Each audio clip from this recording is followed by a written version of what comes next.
Welcome to At the Coolidge. I'm speaking with Andra Zudnik and Natasha Bolahova, who are presenting a series called Coolidge Sino, which are Russian films being presented through the fall, I believe. Am I right about that? All the way through the fall on Sundays.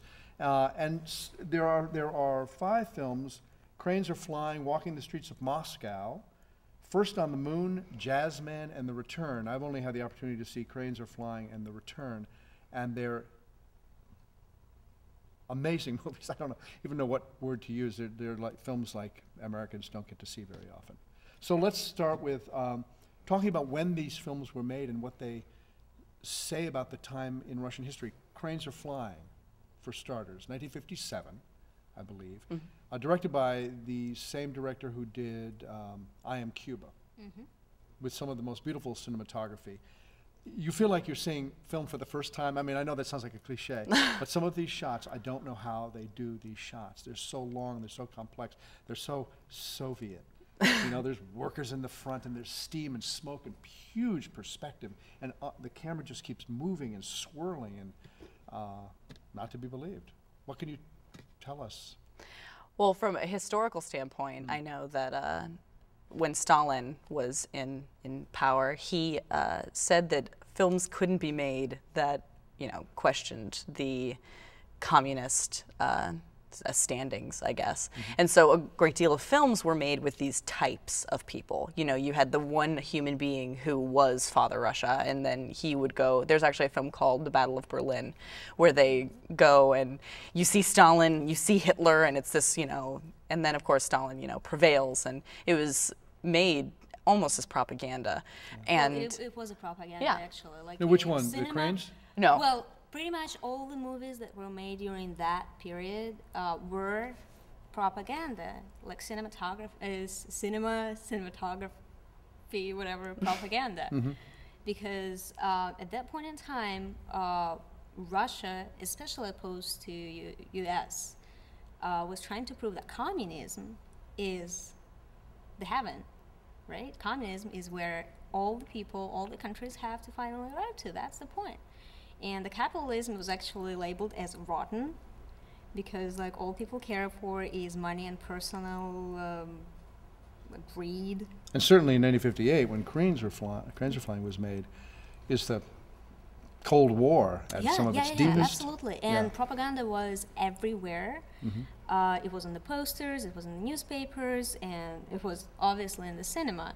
And Russian cinema, which, by the way, also is different from the U.S. cinema, it was very realistic, or at least it was made to believe that it's very realistic. That's what happened in reality. It's not that some man just wrote up a story and showed it to you, like, I don't know, Bruce Willis Saving the World, right? Soviet movies were made to believe, so that everyone believes that they are true, and that what's happening there is true, and communism is good, and Stalin is the father of Russia and of all the Russian Soviet people. And the Russian Soviet people become a character. I notice, and this is even true going back to Eisenstein, where the people become the incredible faces of the Russian people. He moves the camera along this incredible sea of faces, and really brings out the populace as a character, which I assume is part of that Russian style, certainly from that period. Is that true? Exactly, because one nation was supposed to be and was pictured as one functioning body. And to add to this, everyone had to be, well, pretty much the same, and that's pretty much the whole point of communism. You share everything and you don't stick out too much. Look at China. Well, you see the pattern, right? Everyone has to wear pretty much the same pattern of clothes, and but not to put a value on communism, because we recoil at communism here. But actually what we were talking about earlier is that these films and Russian culture in general is so beautifully steeped in history, and it's something that we, for better or for worse, miss in this country. Having only been around for 250 years, everything is transient. It comes, it goes, it's the newest thing. And that sensibility that comes into probably all of these films in some way, whether it's about a family or the past, the present, and the future, and how they they work together. It's actually very interesting that you're saying that because Russian/Soviet films are very characteristic of what was going on in Russia historically and lifestyle-wise. By watching these movies, you can actually trace down how the values were changing. Like compare The Return, which was made in 2003, I think. Yeah. The Return? Yeah. And compared, I don't know, The Cranes Are Flying, or The White Sun of the Desert, which was earlier.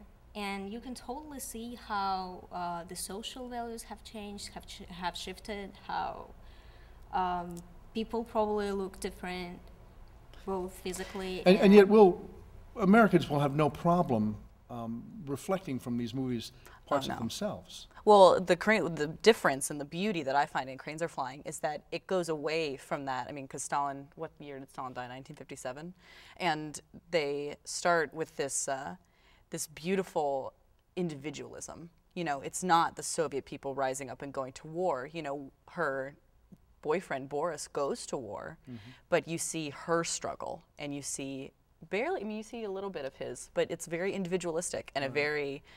I mean, that's what I think it's so beautiful about it. And that's one of those shifts. It's the happening shift. in culture. Yeah, great. We talk about the propaganda. I'm just curious because I haven't seen it. First on the Moon is a mockumentary. Am I right? It is. Yeah. Is it a mockumentary about how? I believe the Coolidge just showed Sputnik Mania. Yeah. It did. And Which is a remarkable documentary. Americans should really see this film so they understand the depth of this space race around 1960, which was just much more than I think most people remember. I was alive then. Well, frankly speaking, I personally think that this space race still continues. It still goes on and sure. on, seriously. Like if you read the newspapers, you watch the TV news, and how, I don't know, that the water closet broke down on the Russian spaceship, right? Or, I don't know, Russians launched this, or Americans launched that. Yeah. And well, is First Man on the Moon deal with that in a mockumentary style? Is that? No, I don't think so. No. It doesn't. Yeah, no, it deals with the idea that the Russians were on the moon. I think it's 1938 and they landed there from this man who just made his way up there because he felt like it. Oh, and this is done with archival footage. Well, sort of. Faked archival yeah, footage. faked archival. You can tell that it's faked, but at the same time, I don't know. There's a moment where you wonder. I mean, it is a mockumentary, but it can be taken pretty seriously if you consider the race. If you believe in that kind of yeah, exactly.